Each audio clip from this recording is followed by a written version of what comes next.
দীর্ঘ বিরতির পর আবারও তিথির সাথে অভিনয় করছেন জাহের আলভী। আলভীর সাথে তিথির জুটি দর্শকরা অনেক বেশি পছন্দ করত। এজন্য আলভী বেশিরভাগ কাজ তিথির সাথেই করত। কিন্তু ইকরাকে নিয়ে যে ঘটনাটা ঘটল তারপর এতদিন দেশে আসতে পারেনি আলভী। এজন্য তার অভিনয়ও বন্ধ ছিল। তবে এবার আর অপেক্ষা নয়, আবারও নাটক করার ঘোষণা দিল আলভী। আর এদিকে রিলিজ পেল আলভীর নতুন নাটক এক টুকরো সংসার। আলভী পোস্ট করে লিখেছেন কাজের বিকল্প নাই। এদিকে তিথিও নতুন পোস্ট করেছেন। তিথি বলেছেন সবার দৃষ্টিভঙ্গি এক না, তাই অন্যরা আমাকে যেভাবে দেখে আমি সেটা নিয়ে আর একদমই চিন্তা করি না। আসলে ইকরা মারা যাবার পর থেকে বেশি দায়ী করা হয় আলভী আর তিথিকে। ধারণা করা হয় তিথিকে নিয়েই ইকরার সাথে আলভীর ঝগড়া হয়।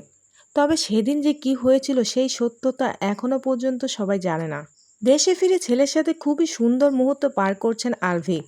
আলভী এসব বিষয় নিয়ে আর একদমই চিন্তা করতে চান না। তিনি আবারও তার কাজে ফিরতে চান। এজন্যই আলভী বলেছেন কাজের কোনো বিকল্প নেই, তাকে কাজ করতে হবে।